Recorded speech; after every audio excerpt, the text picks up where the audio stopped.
your debate. You can't just pick out one patient and say, look, I can compete with the surgeon in this patient. No. Can you compete in the full spectrum of multivessel disease? Dr. Behel is waiting to answer that. There is no competition. We are complementary to each other. No, I the said, question is very I precise. said that Question is very precise, debate Dr. is Behel. only there when we have a comparable group. What about, what is the percentage of comparable group? That may be 10%, that may be 20%, no, that may no, be no. 30%. So not maybe. What is the percentage? I want We to are know not that. debating whether bypass is superior to angioplasty. We are debating in multivessel disease what should be our recommendation. Okay. Agreed? And to what percentage of patients can you, what percentage of patients in general can go in for angioplasty? That's what we are debating. And Dr. Yadav has said not more than 9 to 10%. In multivessel disease, well, maybe the figure is 20%, maybe figure is 30%, depends on how long you are going to go. If I am willing to put 5 stents or I am stopping at 3 stents. No, sir, I'm asking you what is the current figure. I mean, why should we say may? I'm asking of the exact statistics 2001 as we debate today. I don't know of any Indian trials, which is unfortunately that is the truth. We don't have either with bypass or multivessel stenting a comparable trial. So we have to take help from the trials which are available. Let's take the help from the Western trial and come out with figures. Why are we not ready to come out with figures? There is no controversy about the multivessel disease, as Dr. I think we'll give a short break for things to cool down here. Things are getting very hot here. Multivessel disease, is bypass a better option or angioplasty? We'll take a short break and be right back. Stay with us.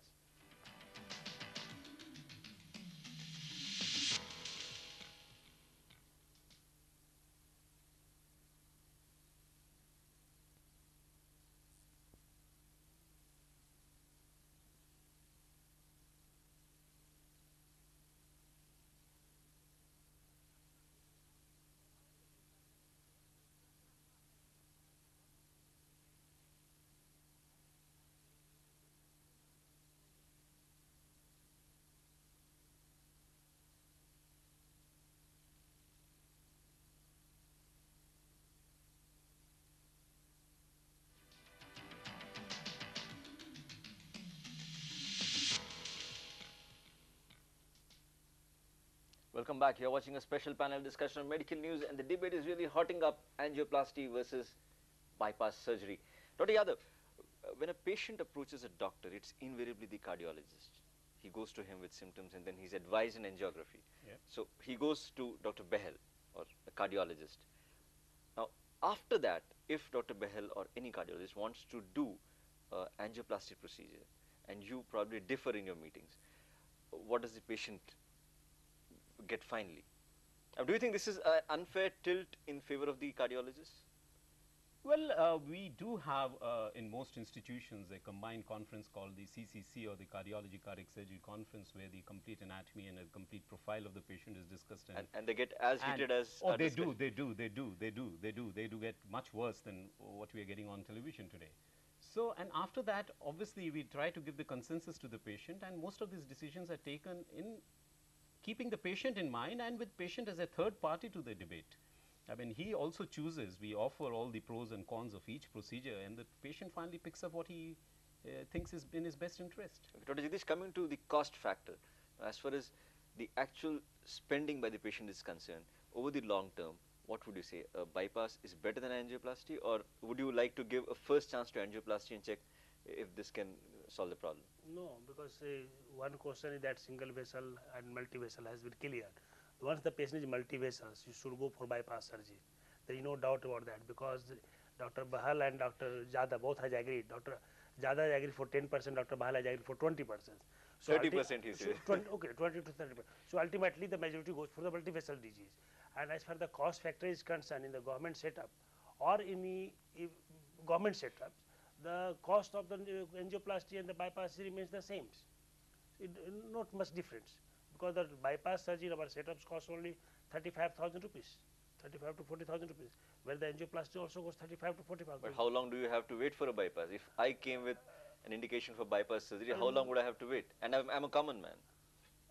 Not more than 10 to 15 days nowadays. Okay. So coming back to the other, because I don't think we can get on a consensus on when exactly a patient should go in for surgery as far as multiple vessel disease is concerned. Moving on to the newer things in surgery, this is the laser therapy. transmyocardial vascularization, which is touted as a much effective procedure. Where do you think is laser today? Well, I think the initial fizz which it came out with has really fizzed out, and laser revascularization is not considered anymore a very desirable thing. What went wrong? Well, went wrong means we are not still sure as to what was the mechanism by which the laser beams really acted. We initially thought those channels we bored through the muscles were the ones which were transmitting blood and carrying the oxygen, but it was proven that when the channels get blocked, still some kind of pain relief is there. Then we started talking of new development of blood vessels, or angiogenesis is there. But we really don't know the exact mechanism by which it works. And the long-term results have not been as salutary as we initially thought. So laser surgery is by far and large a last-ditch desperate try in a patient to salvage a class 4 patient whose life is limited by some other pathology, and he doesn't have more than 6 months or 1 year to live because advanced cancer or tuberculosis or kidney disease. And if he has disabling angina and he is not suitable for angioplasty and bypass, then laser holes can be made to make it life comfortable. And even this indication currently, I think, is going out. So laser as a whole is moving out of the cardiac surgeon's domain now. Laser as in laser revascularization. Laser will come up in a lot of other forms. If laser beams are used to burn the electrical conduction systems and those kind of things, that's newer indications. Dr. Prasad, one of the most recent advances, much touted so-called recent advance, that is off-pump bypass surgery, has attracted much attention. What percentage of patients who are slated for cardiac surgery can actually go in for off-pump bypass, beating heart surgery as it's popularly called? See, as far as our country is concerned, we don't have a result, but outside country, there are nearly 10 to 15% of patients going for off-pump surgery. And there is a definite indication for the off-pump surgery. You can't do off-pump surgery in all the vessels. Like anterior vessels disease, you can do very well. Posterior vessels, how many grafts you have to put, you have to think, and how much expertise you are in doing the pump surgery. The biggest advantage which is touted was, listen, you don't have to use the heart-lung machine. Here is a procedure which you can do on a beating heart. You don't disturb the physiology. The load on the kidney is less. Dr. Yadav, do you really see the off-pump bypass surgery as a huge step forward? Would you say that anybody who's contemplating a heart surgery should think of off-pump first? No, not at all. I mean, I don't think it's a huge step forward. If you really took, off-pump surgery came much before the pump surgery. It started in mid-60s. It started attraction. Yeah, started it's the swing of the pendulum, because because of different reasons, driven by the media. And I think Chandrasekhar, you have not done much service, or you means you and your clan and your fraternity, the media, who have unjudiciously gone about beating trumpets of beating heart surgery or off-pump surgery. I mean, it's a definite place in the practice of cardiac surgery. But its place is just there and there only. It cannot be taken that 100% of patients can be handled on off-pump. What goes wrong with beating heart? Well, beating heart surgery, it's a basic common sense. You're doing fine suturing work. What you can do on a still heart, you can't probably do as well on a beating heart. What are the benefits which are supposed to accrue? Well, the benefits is that number one is that whatever damage that came to the human multi-systems that we have in the body, the brain, the kidneys, the liver and spleen and all those, with the heart-lung machine, they are avoided. But the other secondary advantage was that obviously when you don't use the heart-lung machine, you have cost benefit in terms of disposables used are less, probably lesser hospital stay and so on and so forth. But you have to weigh, the gold standard is that a good anastomosis has to be formed, which should be patent or open 95% times at 20 years. Until we validate the results, I think we should be a little selective in choosing our patients. We're running short of time. One last comment from each one of you. What is your advice to patients who are contemplating heart surgery or an angioplasty? What would your one-line advice to them be? Each one of you. We'll start with Dr. Prasad. Multi-vessel should go for a surgery. Single vessels, lifting the left main, they go for the angioplasty. Fair enough. Dr. Bahl. I'll say he should discuss his problem with his doctor. He should be well informed what he is going for. If he is willing to have a restenosis rate of 10%, he thinks there is no problem. If I have a restenosis, I'll have another angioplasty or bypass. He is justified in having that. If he thinks that no, I don't want, I want a one-time cure, he should go for bypass. He should be informed what he is undergoing. Okay. Dr. Yadav? Well, I don't think the patient can take a decision. It's too complex a matter. We are confused what's in best interest of the patient.